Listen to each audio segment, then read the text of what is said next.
Happy Wednesday, everybody. You're watching Sunday Live with me, Caleb. And we're having a special Wednesday edition of the show.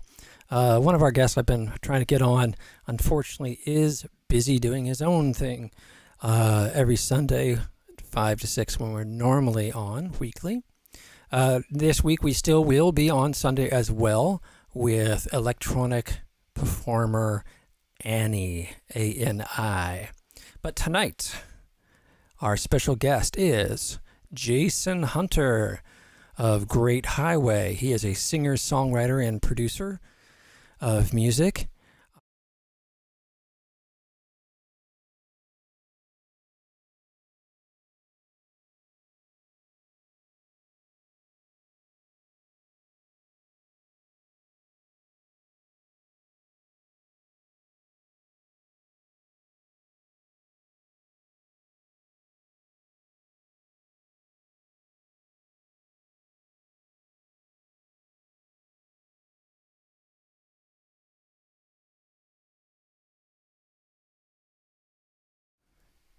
Hey, Jason, how you doing?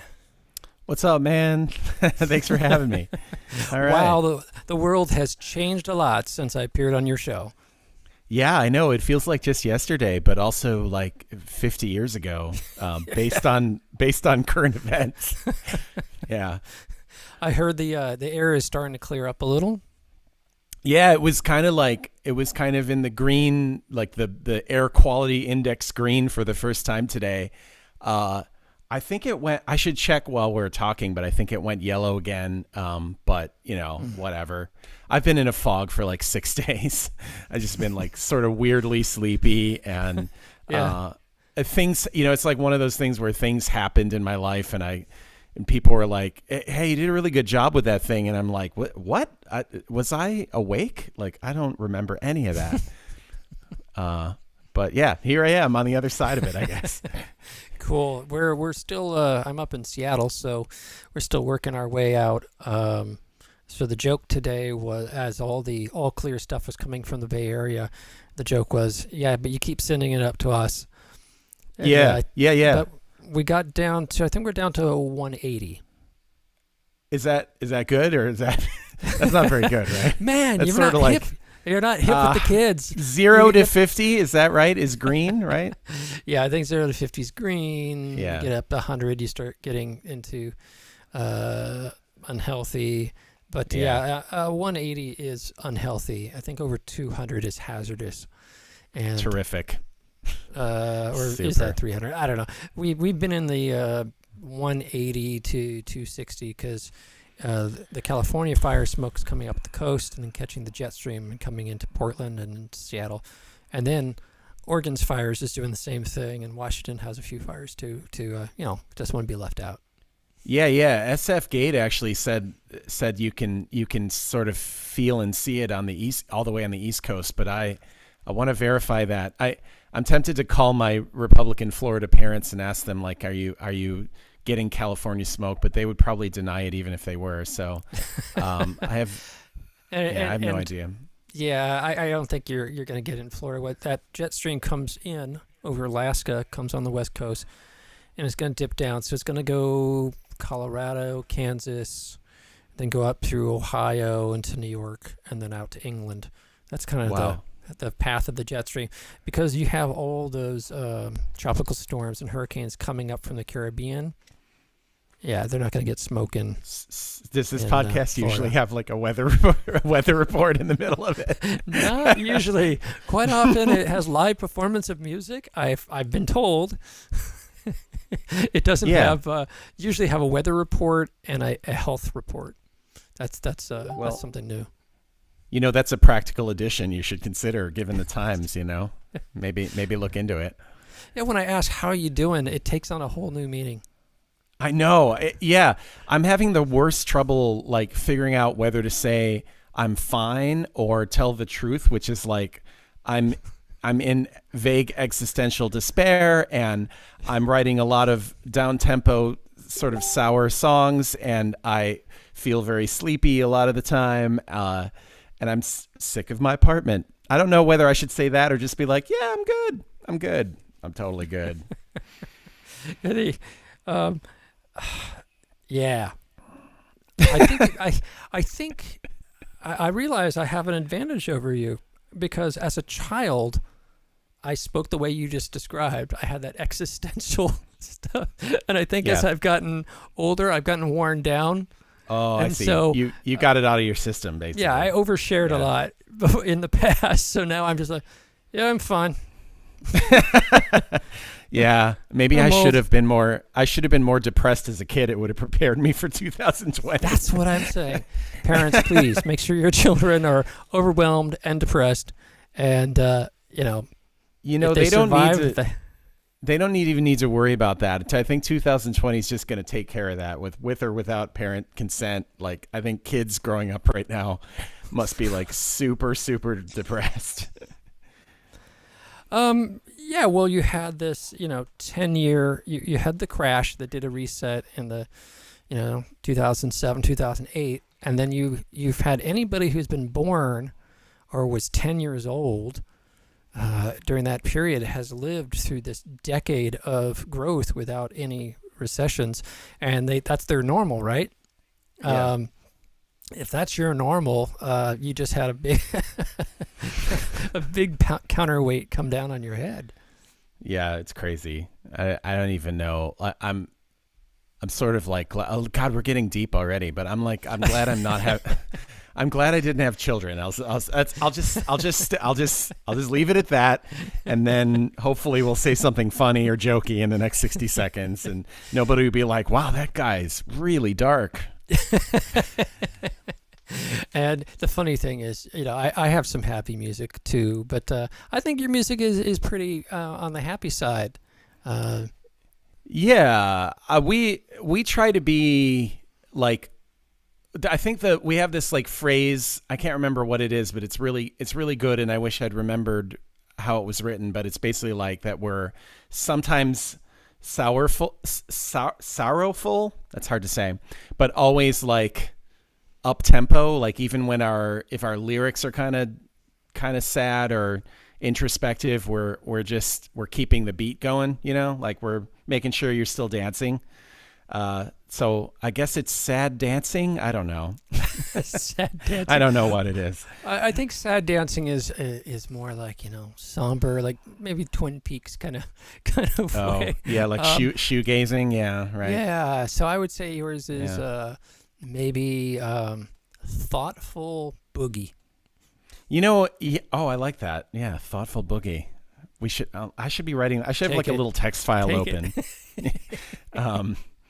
Yeah, no, we used to be very shoegazy. I think our first album was kind of like that, and largely that was because we didn't really have very good production skills. So when we would record a song, we'd basically just get in front of GarageBand with a single mic and throw a guitar track in, and then have a very sad lilting vocal, and then call it a day. And then much later, we actually figured out how to throw like electronic beats and stuff in. We never had a live drummer, so we gradually just got more electronic as we went along. And I think when you get more electronic, you like naturally get more kind of dancey, and people sort of mistake you as being like peppy, like, oh, that guy must be happy all the time because like listen to that unsa, like. So yeah, I don't know. It's the Yeah. end of the world. Yeah, kind of. Lately, that's kind of what we're writing. Yeah, that's been the new MO for us. Yeah, yeah. I'm gonna send some high texts here. We've got Great Highway Staria and Meredith Whelan and Marshall Hugh and Sharon Duart. That's my mom. For those folks, my mom's my show stalker, Hi, Mom. and she's the one that always says, you're having too long a conversation. It's now time to fire up the video. People are getting bored here. So Oh, nice. Oh, yeah. She's the show coach. There's that helpful pressure from family. Yeah. Now, before I do want to show the first video because I think this first video is interesting because musically it's different than the other material we're going to do of yours during the show. And I'd like to come back after we show the video and talk about it. But make sure I tell you about the PBR. And I talk PBR. about moi again because Meredith knows moi and loves moi. Oh yeah. And so if you know Meredith, she'll take you to moi. It is one of those lovely hidden away places in Oakland, California that I adore. So without further ado, I'm going to play the video for the chase, and then Nice. then we'll chat about that because it's a little different than the other stuff. And All right. here you go, Great Highway, the chase.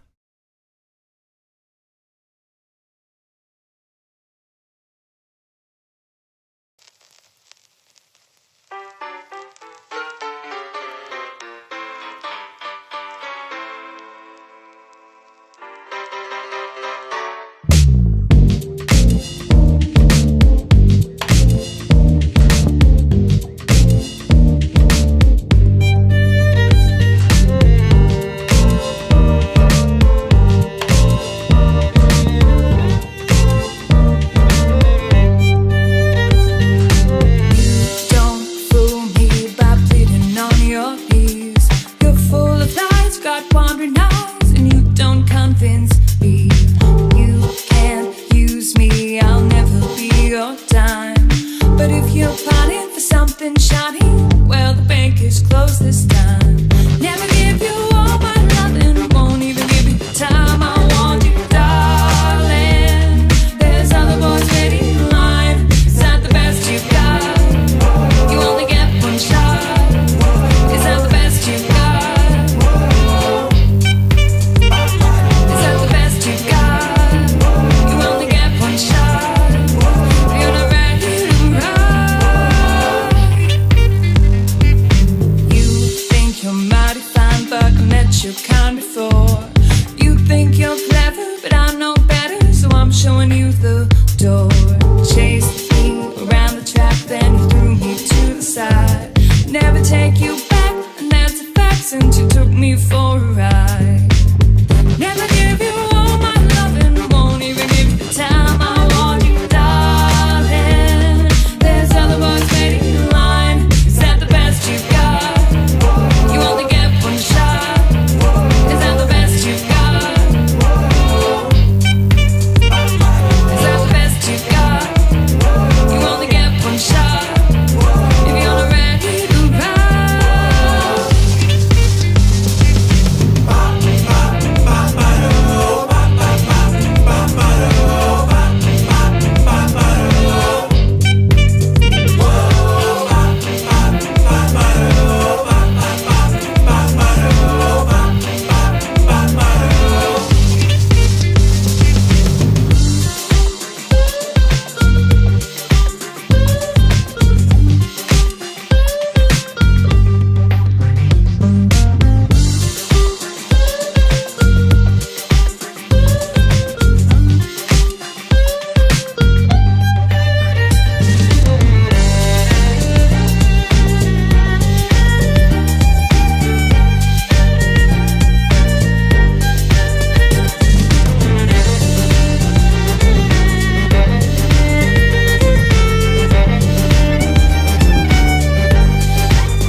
Is that the best you've got?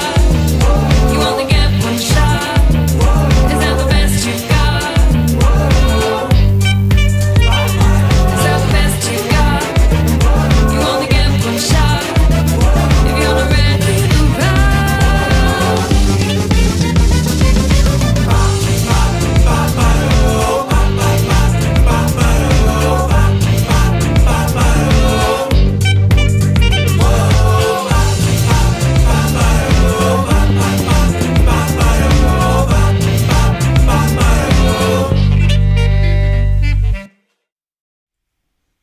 That is Great Highway, the chase. So tell me a bit about that video. How did it come about? Oh man, it's funny you started with that one. So I put that one into the rotation because I sort of felt like the other stuff I'd put on the playlist was like all like dark and depressing, and I wanted like to throw in like something lively at the in the 11th inning or whatever, but you led with it, which is fine. Yeah, Everybody is just downhill from here. yeah, it's just downhill from here. Let your That's listeners not know true. that's the highest bar right there. No, I mean that I've was listened like to all the material. I put that up front on purpose. that was from our 2018 album Rise, and it was our last professionally filmed music video, and we're in the process of making another one. That was one of the reasons also why I put that in the rotation, because we haven't done a music video of that like level of professionalism and with all of us actually in it since that year. And we had written this whole album of kind of intense like emotional tunes, and we wanted to sort of, as fan service, give the people that, friends and family and fans, something a little bit spunkier and more fun. I was really into like some EDM artists like Grammatic and Grizz, who do a lot of like sort of brass sampling and stuff like that in their tracks, and I wanted to emulate that kind of sound, so I put together like an instrumental track that ended up being sort of the backing track of that tune. And then I brought it to the group and I said, what if we did this, what if we did some kind of swing EDM sort of new sound just for one track? And they were really into it, and we put it together. My co-vocalist at the time, Sarah, helped me kind of write these sort of sassy, like man-hating lyrics, which was kind of fun, because most of my friends are women and I sort of hate men too. So she and I sitting down and writing about how men suck was actually kind of like weirdly, I don't know, stress relieving, I guess. And then yeah, we liked the song so much. It was kind of like one of the last songs we'd produced for the album that we're like, this is going to be the music video. We're just going to like try and make a music video that entertains the crap out of people, because our previous video for a song called Satiated was very like serious and brooding and intense and kind of straightforward. And so we're like, let's inhabit some characters and have some fun. And we knew some folks that were running the bar called Bergerac. I don't know if Bergerac's still around, but it was in the Soma district of San Francisco. So everything you see in the video is filmed there. And we really like that bar because they have a lot of like, kind of 1920s sort of artistic style on the walls, and like a lot of their furniture is really kind of classic and antique, and yeah, they were willing to let us basically take them over for a weekend during the days like Saturday and Sunday. We brought two videographers in and had them film us just be wacky and just create like madness for a couple of days. And yeah, and Sarah edited it, and there you have it. There's the chase. Cool. I when I saw it, the cinematographers and you guys, you captured that San Francisco vibe. Now, yeah. I think I'm a little older than you, so I know the people who created that scene. Yeah. People like Lee Presson and the Nails. Shout out to Lee. And the Swing Kids, and Joe Price, who's usually my sidekick during the show. He's from that Swing Kid generation, and they all cut their teeth back in the 80s with the Northern Renaissance Fair, which is not one of these fantasy fairs that they have nowadays. It was actually real, authentic, historical kind of stuff up in Marin. Yeah. And they also did the Dickens Fair in San Francisco every year. And these guys in the 90s started doing the 1920s retro swing with a dark vibe. So it was kind of like Victorian swing, steampunk, and all that came out of that crowd in the 90s, and then they've all gone on to become their own thing. And I feel like San Francisco, so many new people came in, and that they just felt that and they adopted that. They might not know the origins and who started that scene, because it's become so San Francisco. It's come an ingrained part of it that I find it fascinating over the decades to see it well up. And I'm like, this video does it too. I think another place that really captures that well in the city is the Armory Bar. Oh, yeah. With a little more twist, but again, that retro, like you feel like you open a book door, bookshelf, and go through Bourbon and Branch. Yeah, Bourbon and Branch. Yeah. So there's a lot of places in San Francisco. Hope they survive all of this. That you can find these little hidden away retro places that are just amazing and have a great vibe, and with the cocktail movement. Starts with a C. It's in North Beach. I want to call it the Compton Bar, but that's not correct. It's right near where Francis Ford Coppola's restaurant is, just the next block up and a lot cheaper. Is a little place that also has that retro. They have like a jazz band that plays up in the rafters. So I love that. I love that vibe and love that scene. So I was like, that's first. That video is first. Yeah, I think you're talking about kind of like almost like the speakeasy retro kind of thing. Yeah. Like there's another place, Whitechapel, that I think is like a gin bar down in sort of like Hayes Valley-ish, that also has like a really good vibe. And look, if I could do that again, I totally would. We're so many steps away from doing something that kind of fun and flirtatious. Things kind of suck in the world right now. We're not writing that kind of music anymore.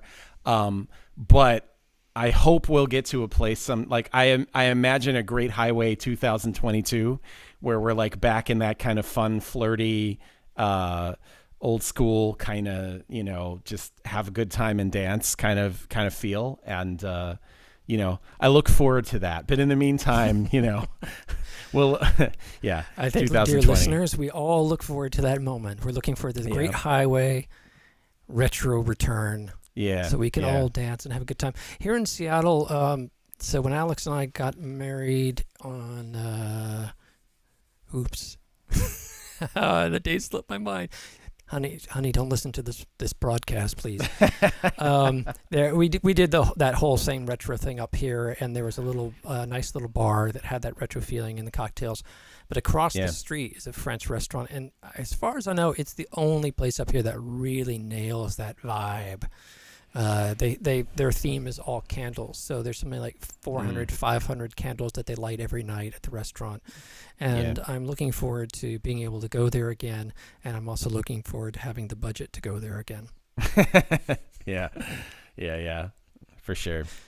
So this next piece is something new. Do you want to give a preamble, or you just want to talk about it after I show it? It's the Smoke Live.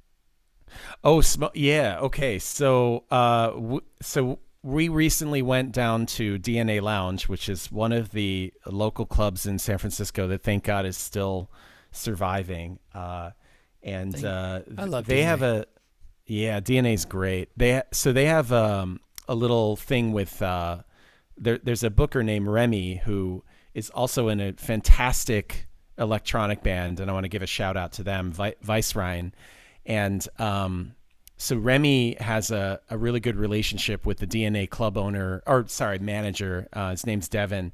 And the two of them, right before COVID, had put together this Thursday night series of like electro pop kind of music.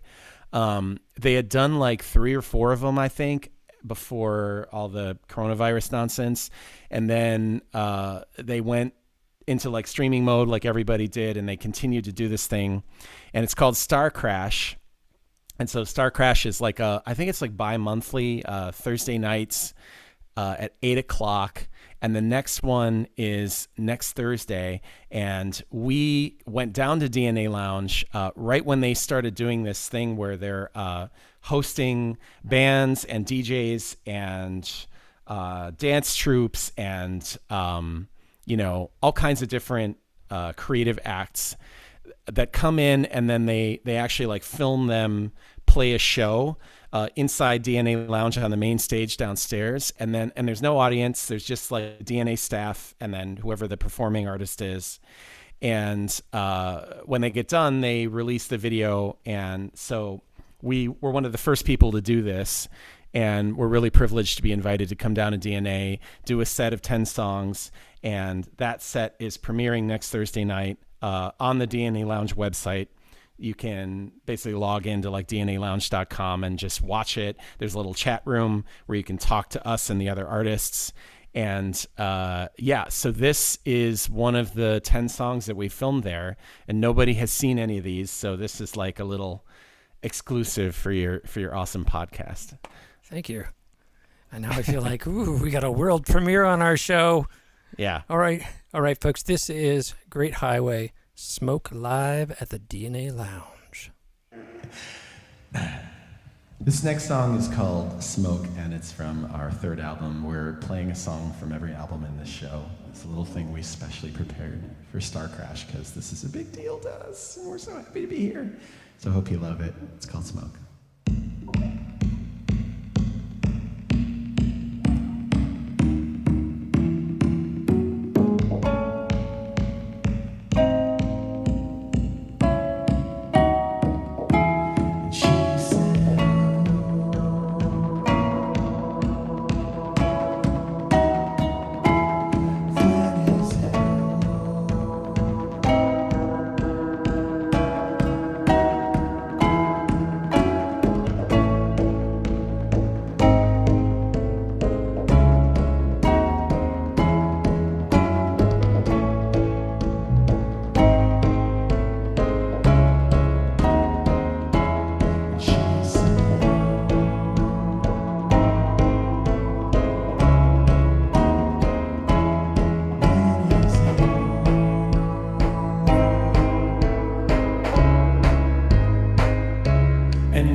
it never ceases to amaze me how the universe creates coincidences.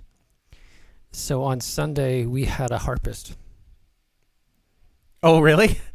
who was the lead guest, and we Wow. never had a harpist before. And within the same No week, kidding. there's more harp. Yeah.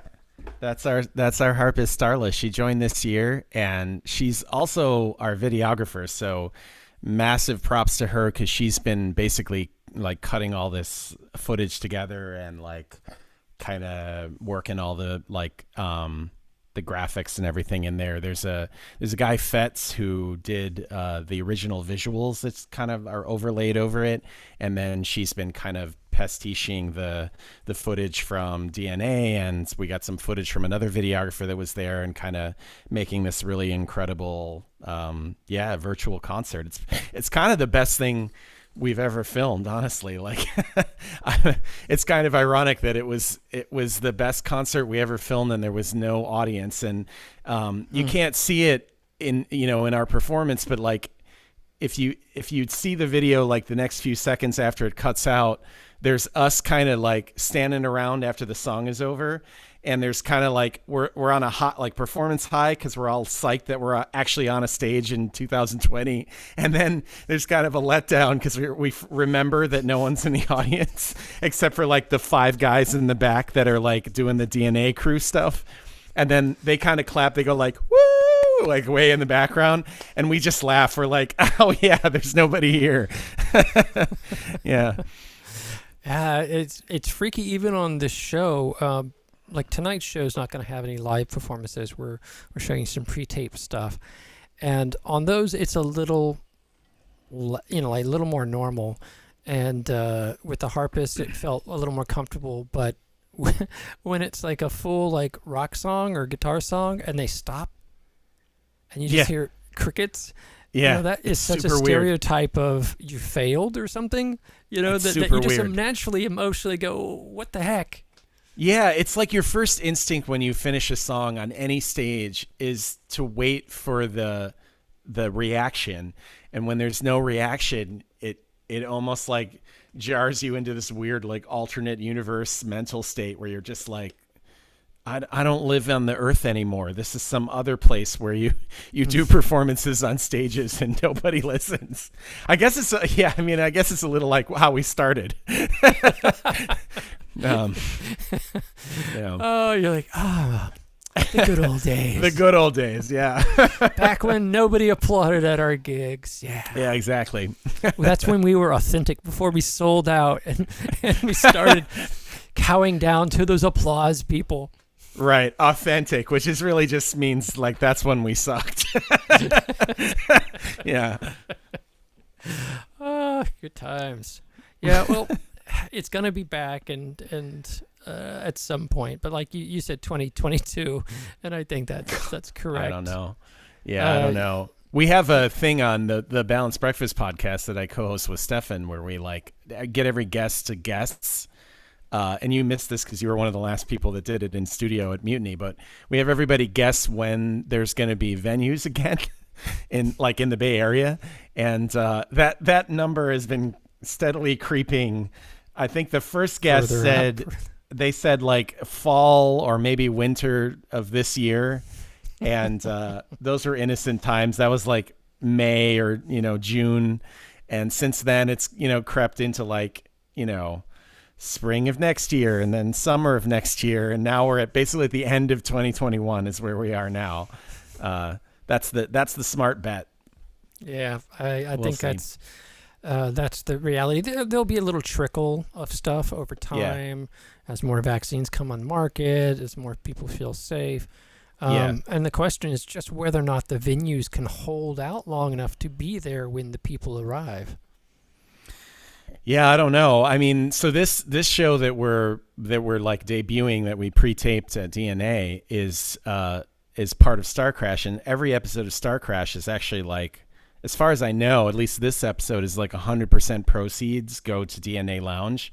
So if you go and watch it and you decide to donate live, that all that money goes straight to the club, which I actually think is huge and tremendous. And previous years we donated a lot of our proceeds to like cancer charities, because I'm a cancer survivor and our band is very close to cancer. So up until 2019, you know, we had like a big fall show in 2019 at Bottom of the Hill, and we donated a bunch of money to like the Leukemia and Lymphoma Society. And now it's almost like the clubs themselves, like all of our favorite places that we played are kind of like charities now in and of themselves. And so we're telling people like redivert those funds temporarily. I mean, still donate to cancer charities, but if you're watching us live and you're seeing us in a club or we're representing a club, like go to that club's website, and almost inevitably they're going to have a GoFundMe or they're going to have like a Venmo account or something where you can send them money. And like, if you don't do it, like, no lie, I don't know how many of these places are going to make it to the finish line, you know, when things reopen. Yep. And typically in Soma in San Francisco, when that happens, quite often they don't. They tear it down and put in a townhouse. Yeah, I know. Well, I think DNA Lounge will make it because they're being really smart and they're finding ways to adapt in the virtual space. But there's definitely other clubs that I like. I'm like counting the days down, you know? Yeah. Is Slim's still? Slim's got bought by some other thing, like a conglomerate, and there's still a music club that's going to open there, but it's going to be all like DJs and it's not going to be live. It was the live event, and I know. But DNA had all the live event, but it always had DNA Lounge always had the alternative scene, you know, little 80s retro, goth industrial, and whatnot. Where Slim's was a little more straight act. And bigger names. But wow, going to DJ, I don't know. Yeah, it sucks. I mean, it's not going to be called Slim's anymore either, so it's not the same club. This is like this guy, you know. So our last episode of our podcast, after the guests left, we had Sam Chase on, and after he left, you know, me and Stefan and Corey from Silence No Good is another co-host. We were still on Zoom, and we were like, how do we make podcasts not depressing in 2020? Because we keep getting into this space where we're like, all right, what clubs are closed? I guess Slim's is gone. Elbow Room's gone. You know, Valencia Room took them over, but I think maybe they're gone too. You know, Amnesia is gone. And it's like, I don't know how to talk about like the local music industry without just that like gradual like pall of depression. You know? I keep coming back to this because my first several episodes of the show, I avoided the topic completely, and it just became evident we couldn't, and it crept in. And the amount of people being exposed to new artists right now is higher than ever. Yeah. People are at home, they want to be entertained, they want to connect, and that's one element. The other element is the technology has become so pervasive in everybody's lives that when this all happened, I did my show with Chaz Got Spins on a Wednesday, and then the next day, everything in Seattle was closed down. We lost our big show, and Stefan did the Balanced Breakfast thing that I performed on, and some local people helped me on, which led to this show happening. I thought it was going to take a little while for people to ramp up and transit. Man, it was like a light switch flipped. And within a couple days, all the artists were online. Within the week, all the fans were online. So as far as building a following, especially again here, when I moved to Seattle, what I found is the followings here were very local. The bands were very local. They were about their scene. They didn't talk to anybody outside of their particular niche. And it was all about live.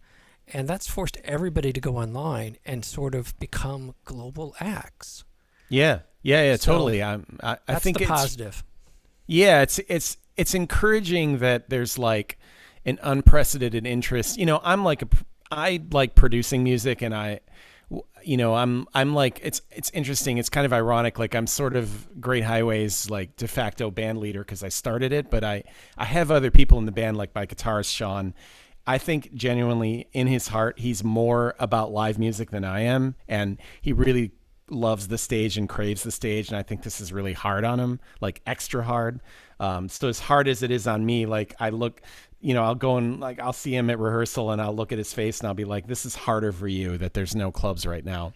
And I think the reason is that I've always had like a natural kind of inclination towards recorded music. I love production. I love like the craft of like creating a track, and I love to collaborate with other people on tracks. I love to like help produce other people's tracks. And so I'm really like encouraged by how much of an explosion there is in terms of interest in like recorded music right now, and how many people are recording music. It's kind of like every band is making new babies right now, in the same way that humans are making COVID babies. I think bands are making like song babies, Well, and wasn't like the war babies, right? Yeah, it totally is. Because everybody's in shelter and yeah, everyone's writing music, everyone's writing new music, everyone's recording new music, everyone's producing new music. And when we do come out of all this, I think there's going to be like all this new stuff, and every band that you love is going to have an entirely new repertoire that they never performed in front of you, except on a screen, right? So you're going to literally like, it's going to be the most interesting concerts you've ever seen, because every single band you love is going to have entirely new material. And so that's kind of like, that's what's keeping me moving. And that's what's keeping like Great Highway moving, is because we're writing a bunch of new material too. And we're like so excited for the day when we can debut it, because we can create, if we want to, we can create an entire stage set that's all new, And it's, I'm thinking about what you're saying here. I'm thinking about that there'll be this explosion of new material, not only now because everybody's working, creating, releasing, but there's enough time to actually build a backlog of content. And there's also a culture shift. And anytime you have a crisis and a culture shift, there is usually a new musical genre that comes out of that. And I don't think we've had a really new musical genre in a while. I don't know. It's funny. This is another little thing I try and do on the podcast, where every episode, me and Stefan ask our guest artists, like, what's your genre? And we try to like identify what it is. And it's hard now, because back in the day, I think everybody was like, oh, I'm alternative, or I'm metal, or I'm like pop rock or whatever. And now there's like thousands of genres. And I think you're right that by the time we get out of this, there's going to be even many more thousands of genres, and there's going to be like all this experimental stuff that's brewing right now. It's like cooking, in the pot. And when it emerges, it's just going to be this like, it's a chrysalis of like new adventures in music, Electro hip tree. Yeah, totally. We were, somebody said to me the other day that one of our tracks was like, witch house or something like that. And I had to go look it up, and I was like, and then I got in a deep like internet hole of all the hundreds of genres, just even within like electronic music. And I'm like, this is only going to grow and grow and grow, especially now that no one's doing anything except sitting at home pondering genres, And electronic music has always been notorious. If you get the electronic music, Electronica Bible, it's like that thick, and it's just like genre after genre. Because as soon as someone changed a hi-hat, it's a new, change a hi-hat, totally. and we take a slightly different drug in this scene. Oh, totally. It's a whole different movement, and you're like, yeah. All you changed was the hi-hat, or you just add saxophone, or you just add keyboard. Yeah. In no other genres. And it's suddenly just new. Adding an instrument like that, do it. Okay, maybe Ring of Fire with Johnny Cash, he added mariachi band, so therefore it was country, but it was ethnic country. Right. But it was still like a country song. Okay, it's not rock and roll. But in techno, in electronica, man, every single album is its own genre. Oh yeah, there was a DJ named Pumpkin who, rest in peace. I think he got in a car accident and he passed away a couple of years ago. But he was like really big in like the mid-teens, 2000 teens, and he was doing all the whole festival circuit. And I met him once at Treasure Island Music Festival, and he was kind of legendary for co-creating this genre called tropical house, or trop house. And the whole goal of trop house was just to joke about how there's so many genres of house music. They wanted to literally just create one just for the sake of creating one, and just like only have 2 or 3 artists, that were in that.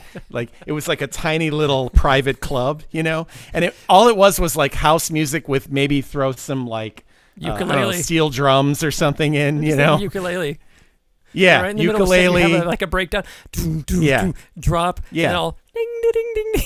Right, just get the 120 BPM unsa, and then throw like any Hawaiian thing in there and call it Trop House. And they were there. It was what's funny is it was a joke, and they didn't mean it seriously, and they were like kind of, bragging about it as a joke. And then, of course, right, the internet made it a thing, and now it's like, I think to this day it lives on as like a legitimate genre of music. Well, think of it. Some genres are tricky. You got to figure out how it's made and figure out, okay, I do this, I drop that.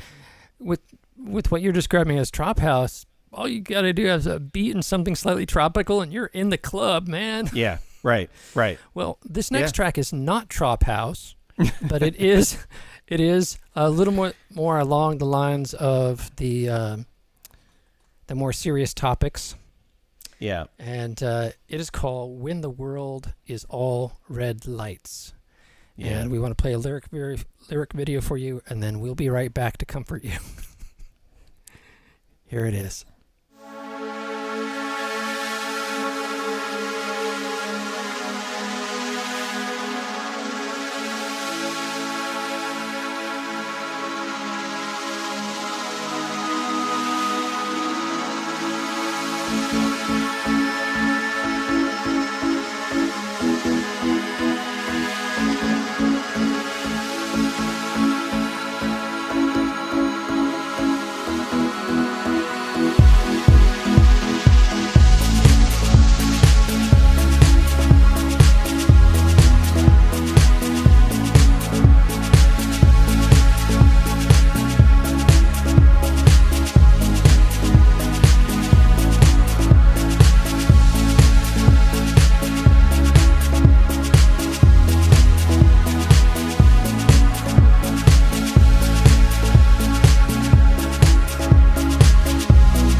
Ghosts on the road.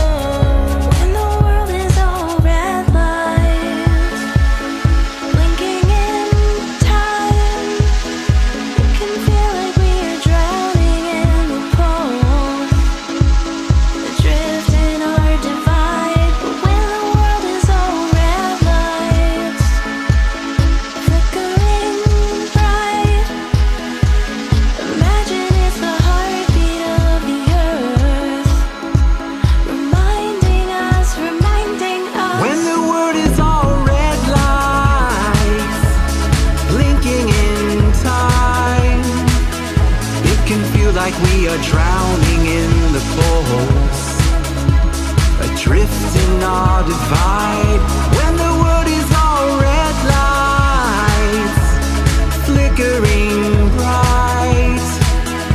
I imagine it's the heartbeat of the earth, reminding us that we're still alive.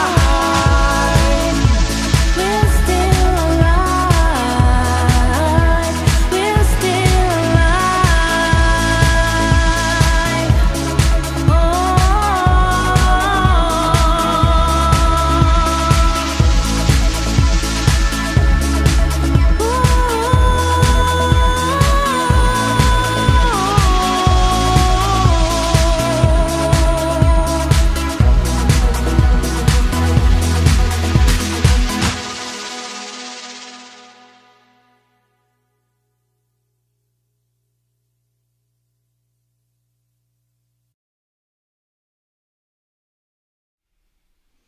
That was When the World is All Red Lights by Great Highway.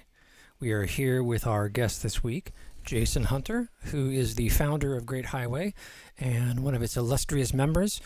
You were talking about how right now a lot of the tracks are heavier subjects than maybe The Chase, that was a little more tongue-in-cheek. But I would actually find The Chase to be more pessimistic than this track. You kept it very optimistic. You know, it sucks, but you know, you're like, okay, one, the dawn's going to come, even though you don't know when, and two, the whole lyric about it being the heartbeat of the earth, you know, the flashing red lights. It's like, even if the dawn hasn't come and you're still in this, you can think about it in another way. Yeah, I mean, that lyric. Yeah, totally. I think that sometimes when you aim to make something, you know, like when you're feeling good and you want to make something that sounds good, you accidentally come off kind of cynical, and then the reverse can also happen. I wrote this song very like early in the morning, and it was kind of sleepless, and it was when the COVID stuff had first happened, and it was when, like, you know, the Bay Area was on full lockdown, and I think I was feeling really bummed out, but I can't help, just as a function of who I am as a musician and the kind of music I listen to like inject a little hope into everything. And so I always kind of throw out like how I feel, like, oh, the world is all red lights and sucks, and, you know, look at everybody like hiding in their homes. But then I have to kind of add that little bit of like, you know, things are going to get better, you know, because I just can't help myself. Like I always have a little optimism in my heart. I assume that if I didn't, I'd probably just wither and die. And so I'm glad I have that. But it definitely, like, it bleeds into my music, and it kind of shades, it creates the gray shades between just like happy boppy and like down tempo sour. And yeah, I don't know, for better or worse, that's how it comes out. That music video was filmed entirely by our harpist Starla, and she is also a photographer and a videographer and a graphic designer, as well as a harp player. And she just went around the Bay Area and basically right in March and April, and that kind of time frame, she went out mostly at night and in the early morning and filmed like Oakland and San Francisco, when all the streets were empty and everything was closed, and all the bar stations were closed and all the restaurants were completely shut down, and just basically took advantage of the sort of surreal, strange nature of things. And that's how that whole thing kind of got created. Yeah. The visuals, I must admit, got me teared up. Choked up, because I have a different connection with that. And, you know, I lived in those areas. I'm like seeing all these places that I recognize, that I have fond memories of. And there was a 7-year period where I got rid of my car and I just rode my bicycle everywhere.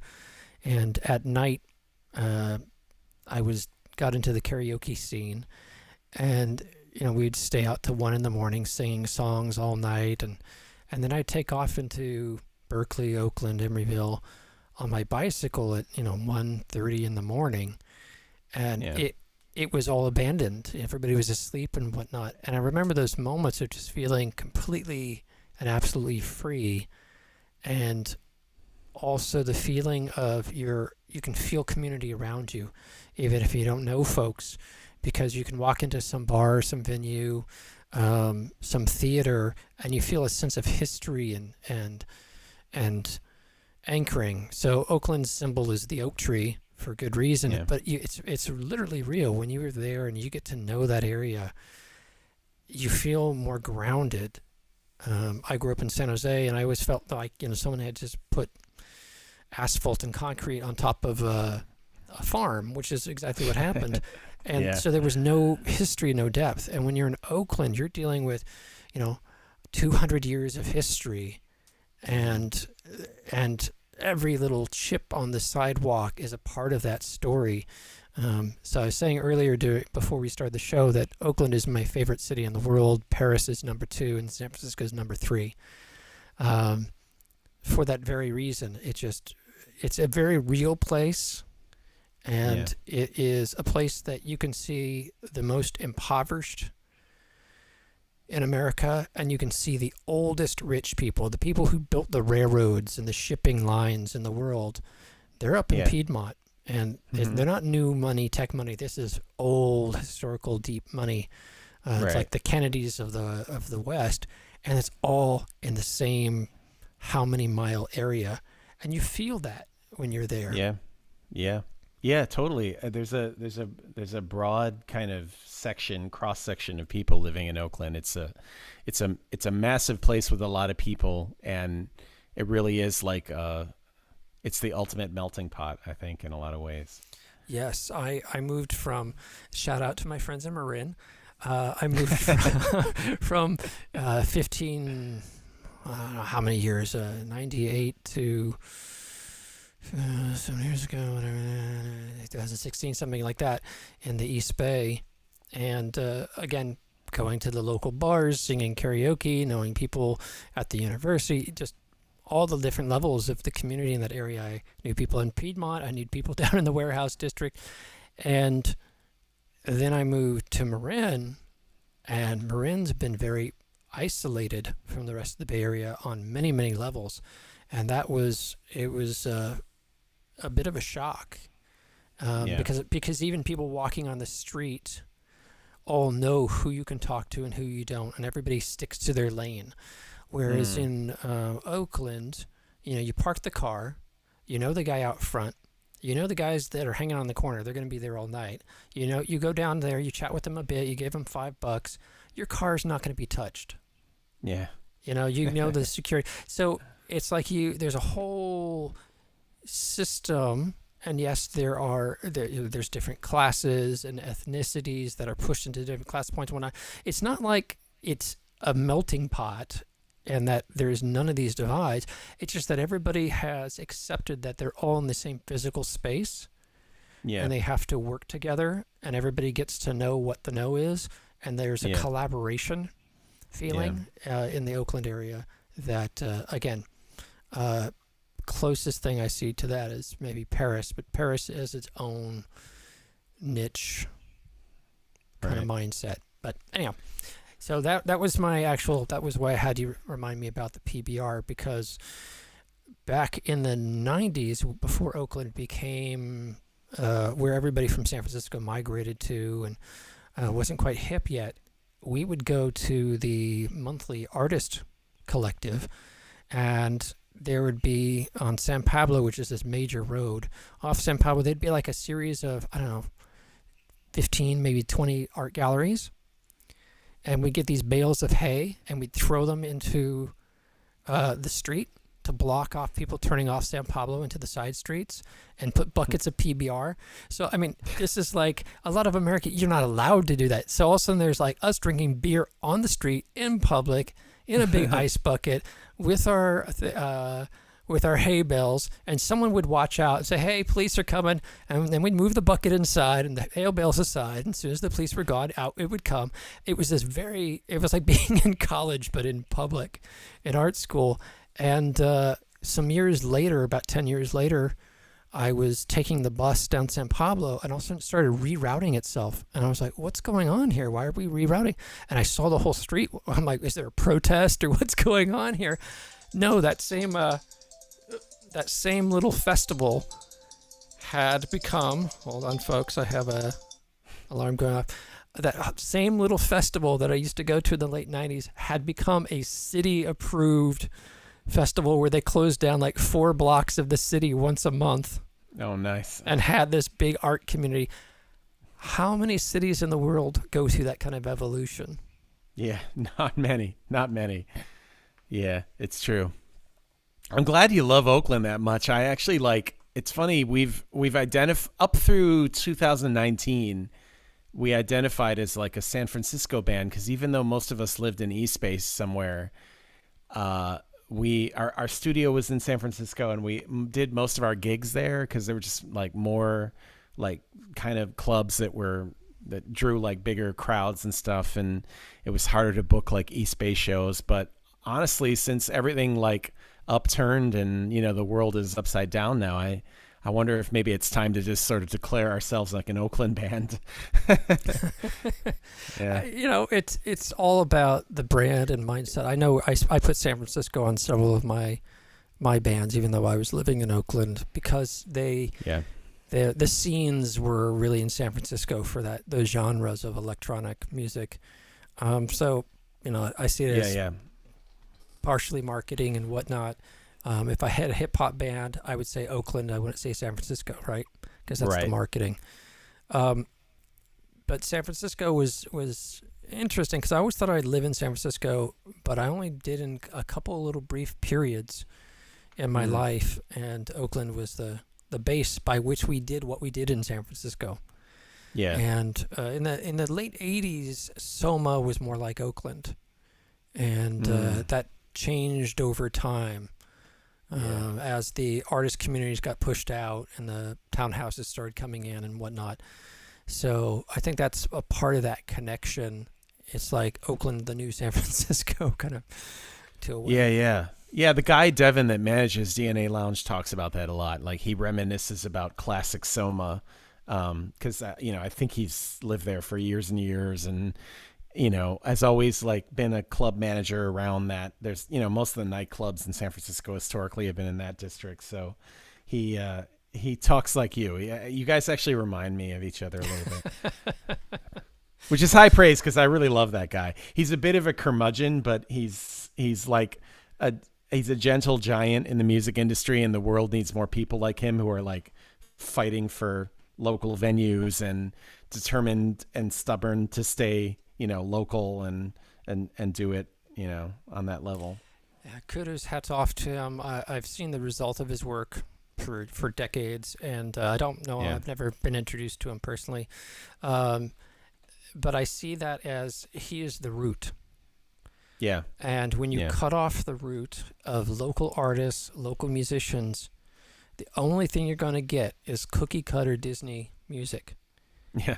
Right. And that's fine. I like some of that, but that is not something that's welling up in an organic way.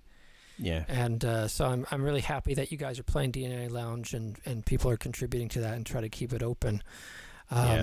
So I'm going to do a quick transition here to something I call the weekly Mystic Moment. So folks, this week's Mystic Moment is never tap out. As you heard about the venues that are struggling to stay open and trying to find some way to make money to continue paying property taxes if they own the place, or if they don't own the place, being able to play the landlord and stay open so that when we're all ready to go back out, they're there.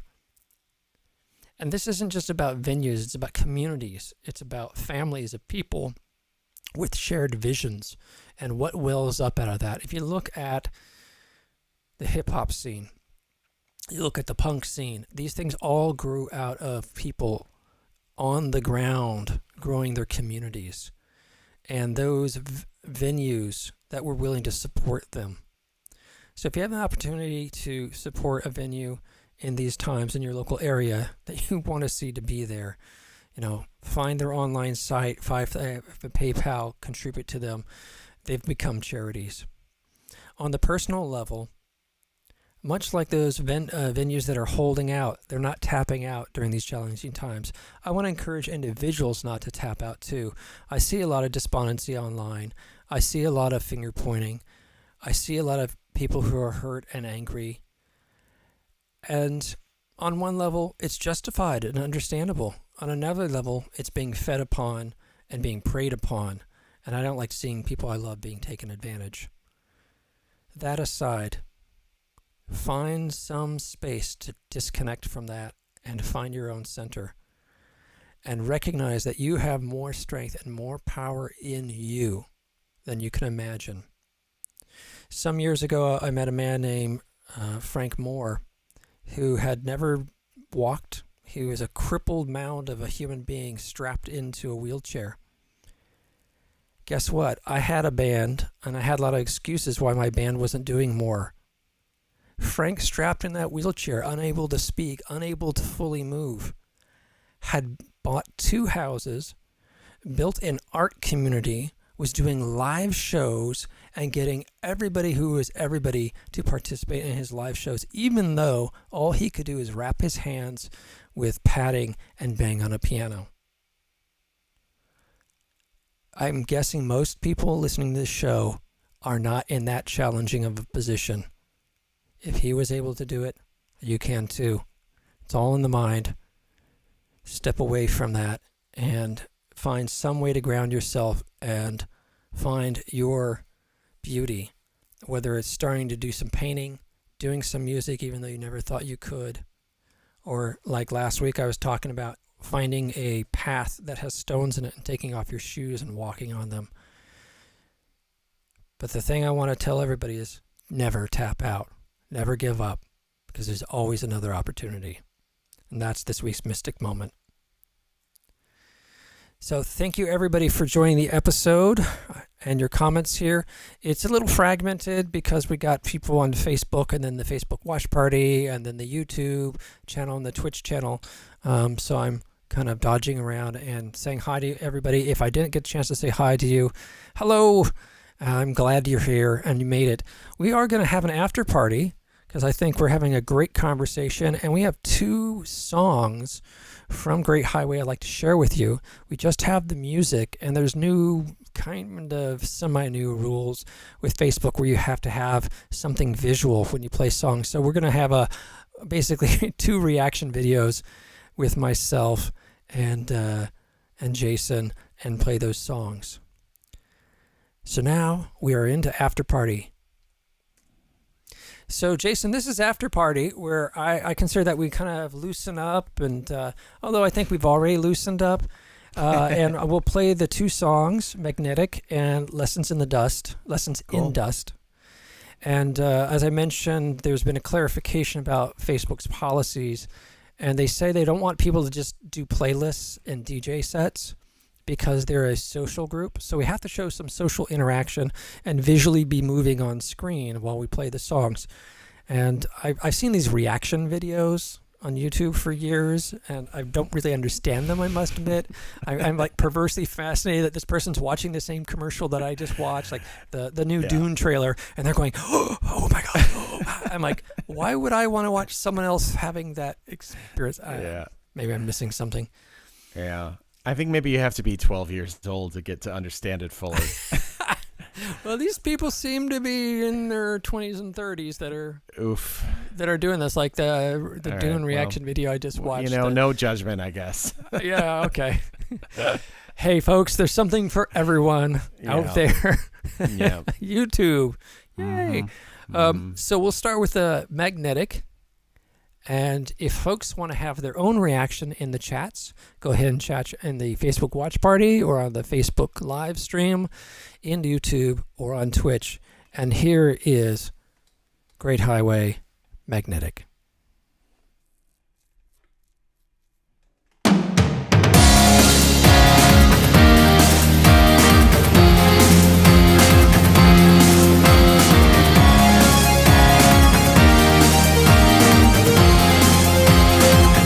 In the brush in the field,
that was Magnetic by Great Highway.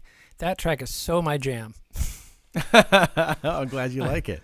Yeah. That was the one that made me think of Fisher Spooner.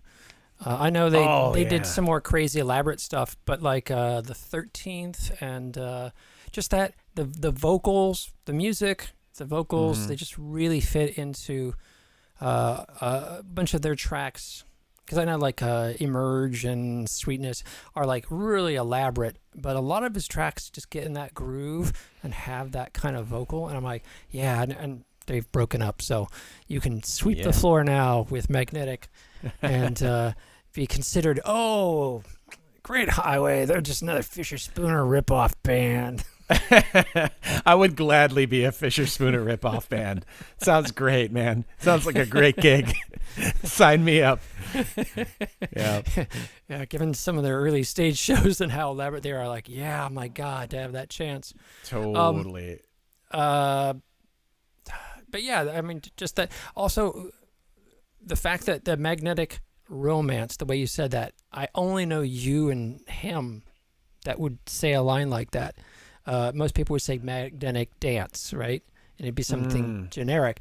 But when you say romance, it has the tone of the word dance, but it goes into this half beat time against the music. So you literally change the tempo of the music by saying romance, consciously or unconsciously. I'm like, that is brilliant. That's brilliant. I love that.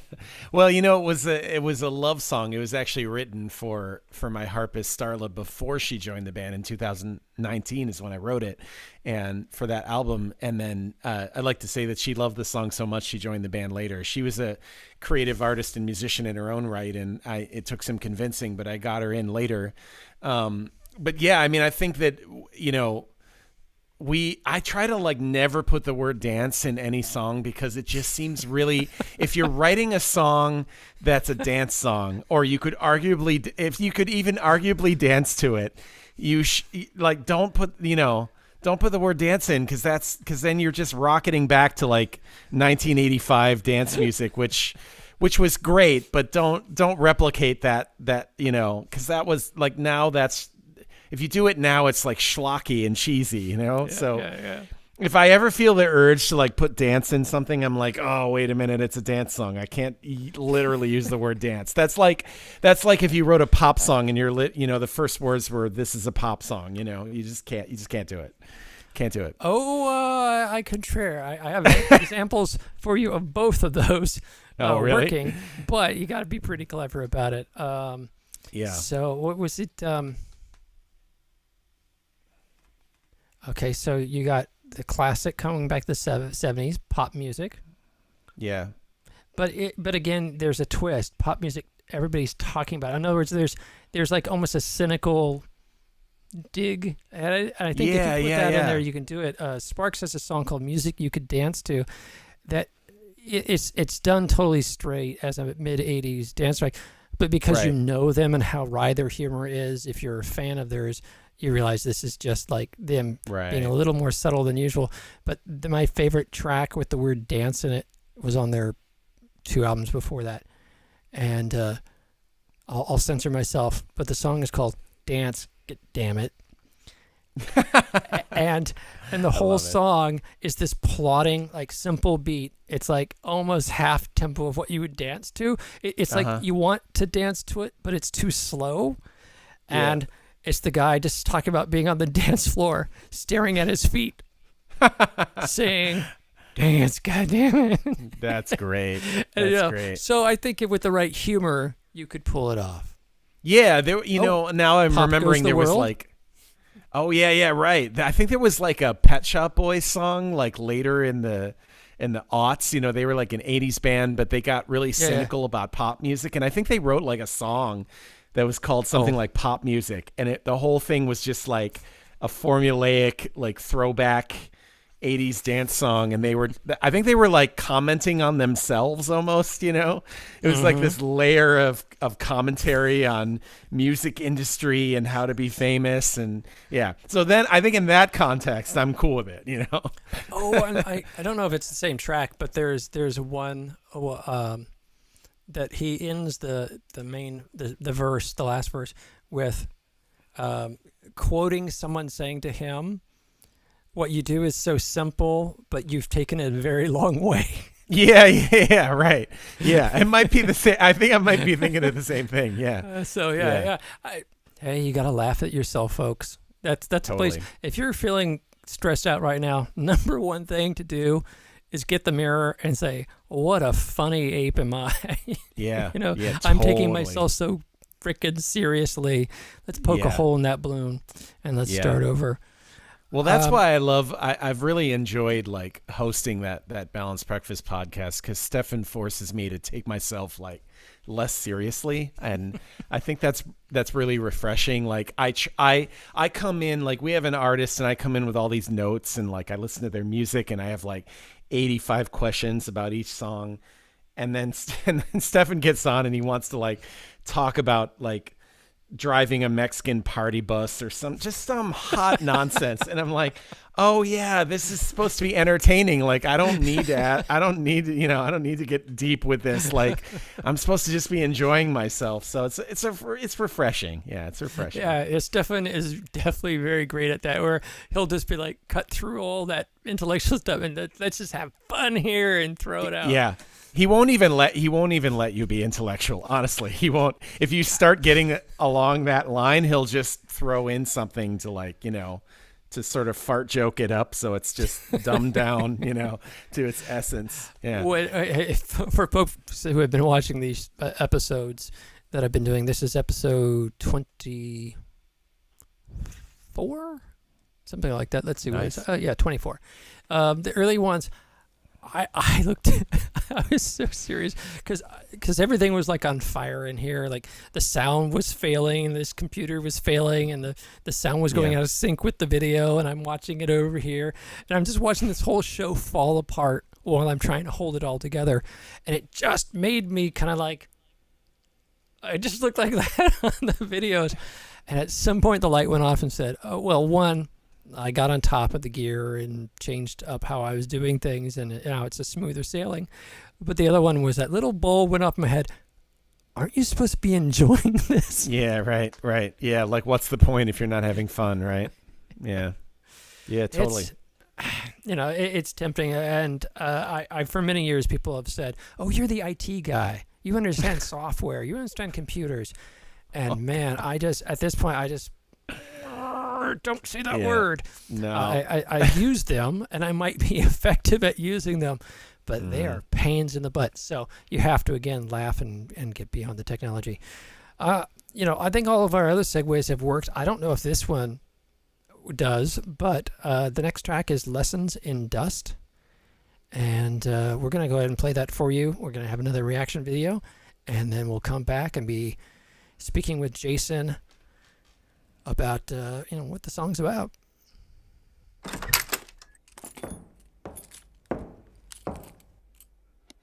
Play what he loves, because that's why you should chase your passions. When you find something you love and you throw yourself into, that does bring you a sense of happiness and a sense of peace, and that's why that stuff important. But it is not the be-all and end-all, and that's why when I see all this stuff on social media going, oh well, they shouldn't feel like that, again, it's reinforcing a stereotype that if I start aiming for that now and I kind of suffer through all of this, I'll get to where I need to be. Look, it could happen.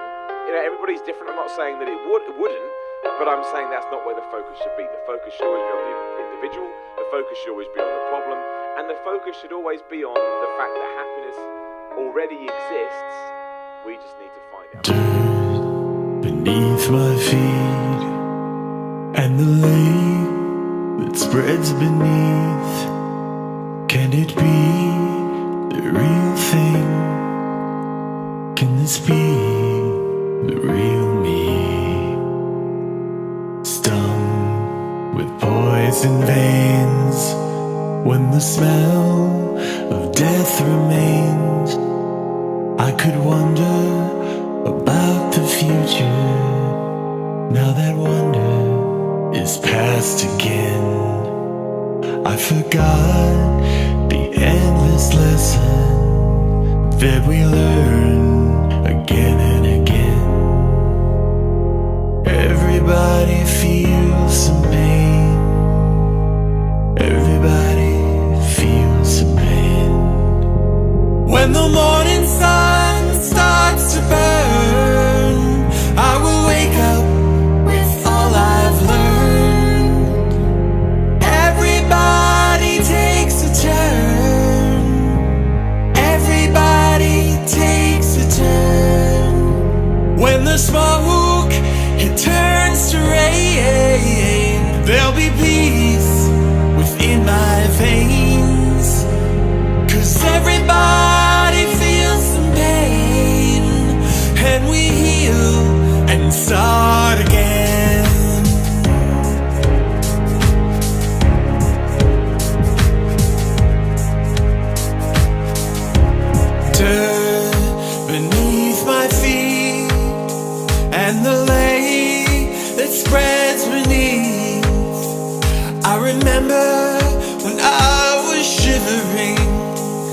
so weak I couldn't speak. Now the soil's beneath my nails. I was clean inside myself, but now that sweet turtle, it blankets me as the joy within me swells.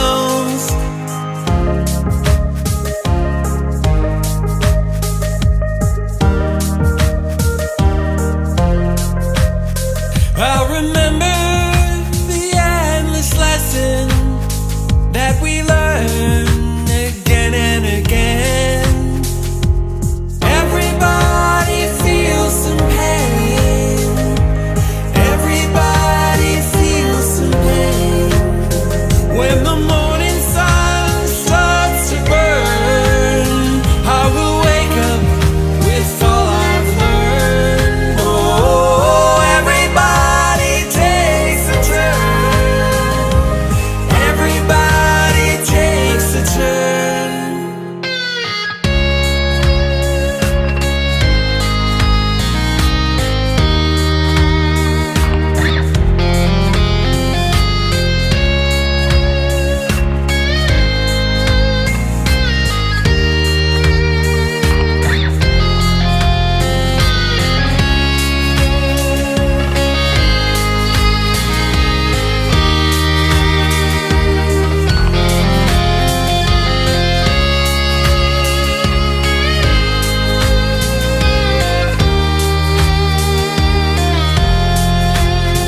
When the smoke it turns to rain, there'll be peace within my veins. Oh, everybody feels some pain, and we heal and start again.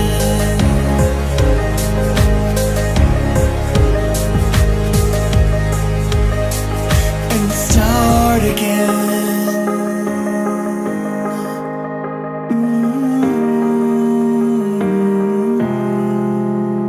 When the morning sun starts to burn, I will wake up with all I've learned.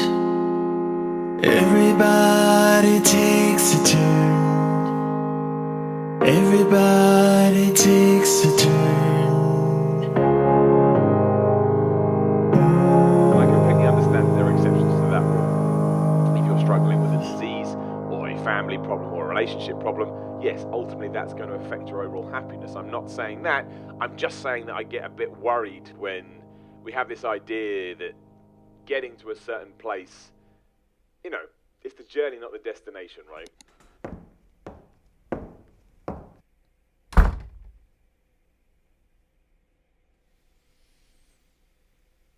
Wow. You know, I'd heard some other stuff of yours a little while back and said, I like this guy, I like his stuff. Well, I'd say after this show, I'm a fan, and Thanks, they man. have my credit card. I just, you're doing something that is so real, that is so present, and is so authentic to its core that makes you want to cry. And you wrap that up with an enthusiasm, a love for life, and a love for the possibilities, that it becomes shrimp wrapped in bacon. Do you know what I'm saying? Yeah. Yeah. And you're like, I mean, oh my God, I love shrimp. I love bacon. This is shrimp wrapped in bacon. you know, my dad said something to me when I was a little kid. He said, all my favorite people have suffered. And I had no idea what that meant when I was 8. But later on, you know, I survived cancer and, you know, went through a bunch of shit. We've all been through shit. It's like whatever. But as you get older and you look back on it, you realize like maturity is the process of overcoming suffering and realizing that, you know, that's like it's kind of the bane of human condition, right? Is that like we grow by hurting, and when we get over hurt and we move past hurt and overcome pain and learn from pain and grow and be better people from it, that's how, that's how we enrich ourselves and mature ourselves. And so, I mean, that's really what that song is about. It's about overcoming suffering. And I wrote it very much like right after my second of 2 cancer treatments, and finally being in remission and looking back on the whole like 2-year episode of it and thinking like, what is the lesson here? The lesson is that, life is worth living and problems are worth overcoming. And there is a silver lining to suffering, which is that we grow as human beings. And, there's a guy at the beginning and the end of the song. It was a little clip from another YouTube guy, just like you, who has a podcast, and he writes and blogs and podcasts about depression and about suffering. And he's had his own, like, he had a big spinal injury that kept him from being like, he wanted to pursue a career in athletics and couldn't do it, and had his whole story. And I contacted him just on a whim, and I said, I'd love to put a piece of your podcast into my song. And I didn't expect to hear back from him, but of course he wrote back immediately. And he was, he's a super famous guy, but he wrote back right away. And he's like, anyone that is writing songs about this piece of the human condition can use any piece of my stuff that they want anytime, like unlimitedly, like go for it. Send me the song when you're done. I support you 110%. And yeah, that's how that kind of came about. Well, I did recognize the voice, and I instinctually had this little thought in my mind. Oh, did he get that sample cleared? Yeah, I did. I actually wrote the guy. I sent him Wow. 10. He had a Patreon, and I sent him the minimum amount. I think it was $10 because I'd just gotten out of the hospital. I had no money. I was broke, and I was like, it was the minimum cost to basically send him an email, because I didn't know his email address, right? But if you join the Patreon, you can send an email through Patreon. So I sent him an email and I said, I can't support you monthly. Here's $10, but I can't keep going, but I wanted to say I love your podcast. And if by any chance you don't mind me using some speech from you, let me know. And if I don't hear from you, that I won't use it, and that's fine. And I didn't expect to hear from him. I heard back from him within hours, and he's in the UK. So I think it was I sent him an email at 11 at night, and he responded, in the middle of the night, which was, I don't know, maybe afternoon that time. And I think he was right before he was filming another episode of his YouTube channel. And yeah, he was just super supportive. And I think it just reminded me that people who have suffered connect with each other and understand what they're going through. And if you write to someone earnestly about what you've gone through and they've gone through their own shit, a lot of times, you'll make that human connection on a level of depth that otherwise doesn't exist. Yeah. So there you go. I'm practicing my listening. I got nothing else. I'm wiped. Well, it's so easy to come back with commentary, and I think right now we're swimming in a state where whenever someone makes a statement, someone else has to make a counter statement or a supportive statement or a contrary statement, and right. I want to take a moment there to just listen and absorb what you had said, and I thank you for that. I think you're an excellent listener. This is actually a great podcast, and I'm going to send my notes on this to my own co-hosts and be like, hey guys, I think we need to maybe reconsider our lackadaisical format. I think there might be a better way to do this. Yeah. Maybe not. Yeah, no, I feel free to,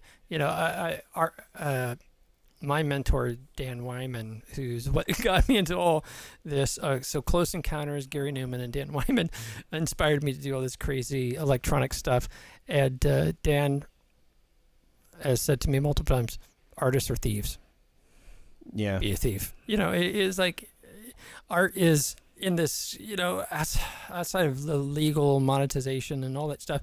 The reality is the history of art is someone seeing something someone else did and responding to that. Yeah. Totally, it's a conversation. and responding to that technique. People don't just develop technique out of nowhere.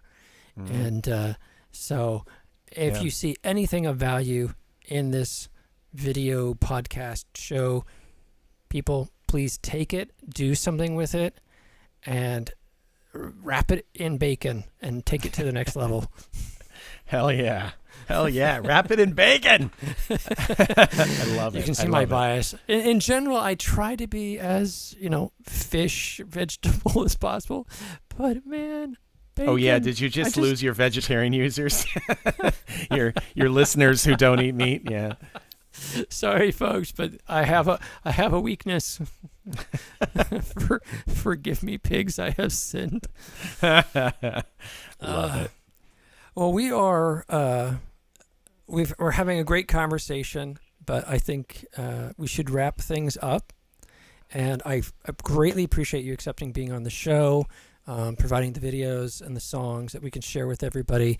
Again, you've been listening to Jason Hunter of Great Highway. Give a little pitch before you go on Great Highway.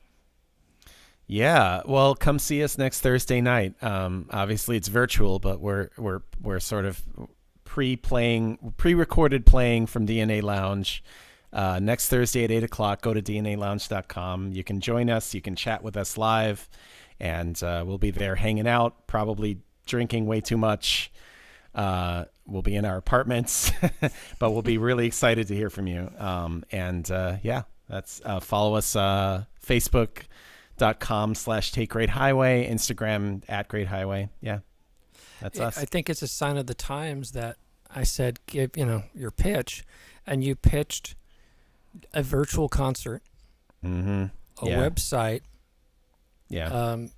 social interaction online, Facebook, yeah. And at Instagram. no point did you say, here's my albums and where you can go purchase them. Yeah, I don't know. I mean, we have albums, Spotify, Bandcamp, whatever. But honestly, these days, just follow us on social media. I know it's depressing. It's a reality. Because people aren't downloading anymore. People aren't buying the physical media. They're not, and downloading is now dead. Some people buy this and that, but streaming, everybody's just streaming, which pays you .0000000 tiny cent. fractions. And you're of a like, penny. if you hand someone a penny, you will have paid them more for their music than Spotify. Yeah. So it's true. At this point, just be a fan. Maybe I should just give my address and tell people, come by and give me $1. Oh yeah, that's how all those programs where it's you buy this for $1, I'll give you 100% refund. Yeah. All those systems work because they'll do maybe they'll charge $1 for shipping, and you don't return the shipping. And if you get 1 million people to buy your product and then return it, you still make $1 million. And that's do the numbers, folks. That's how it works. And there was something else. Hang on. I'm going to wrap up the show, but don't disconnect from Zoom because there was 2 other things I wanted to talk about. Sure. All right. So hang tight. So thank you everybody for tuning in and watching the show, adding comments, both on the Facebook channel, the Watch Party, and YouTube and Twitch. I know there was some panic in the entire music community about Facebook's announcement last week and YouTube's announcement. It turns out a bit of a red herring. Facebook wasn't saying anything new that wasn't already part of their policy. It's just whoever wrote the announcement is obviously not a musician. And when they said listening experiences are now allowed on Facebook, they meant creating a playlist like Spotify or a DJ list like people do on Twitch, because they don't want to deal with the copyright infringement. And they also want this platform to be socially engaging. So if you see your favorite band's single and whatnot posted on Facebook, it may disappear, especially in the coming month, because it's a static image with music. As long as you put a video together, you're having social interacting. Supposedly, they won't pull anybody's site, and hopefully they don't pull my channels, because I've invested a lot of time into my pages and my histories of my bands. And I recently just ran their download program to back up everything, and their new version of Facebook has a bug. You can you can start the download, it can finish, but when you go click the button to actually take all the material and download to your computer, you can't get to the button. The page updates too fast, and you can't ever get to the button. And I'm sure they'll fix that in a week. So anyhow, I'll have everything backed up if the world comes to an end. And but the show is going to continue on with Facebook broadcasting and with YouTube. On YouTube, the deal was they're changing services from YouTube Now to YouTube Events. And it turns out I was already on Events, so that's not a problem. So if you love Sunday Live, we are going to continue. We're going to meet that goal of 1 year of broadcasts weekly with no interruption. And if you all love it, let me know, and maybe I'll fire up another year. I've certainly been enjoying talking to all the folks, and many that I'm just meeting for the first time on the show. And I hope you're enjoying that too. So that's the end of the Wednesday night special of Sunday Live. Catch us this Sunday when Annie, who is a loop and technology music DJ composer, will be showing us how loops are done and performed. And so if you like pop music, electronic music, definitely tune in for that. And then the week after, Forrest Elizabeth Folsom will be on the show, and she just did a really cute video of a kid rapping about being stuck at home with COVID. You have to see this video. That's a week from this Sunday. Make sure you tune in, and we're lining up guests for October. We already have our first 2 booked, and keep tuning in and providing that support. Thank you, everybody. If you'd like to find out more about my work, you can contact me at Facebook. Go to my Bandcamp for my 3 bands, Caleb, Audio Terrace, and Queer Blue. Also the YouTube channel. I am scanning Hi8 videos and old documentary stuff and concerts that have never been seen before, and I'm starting to post them up there. Check out those sites. Subscribe so you'll get notification when that new material comes out. Again, thank you so much for watching. Stay safe out there and have a great week. Bye-bye.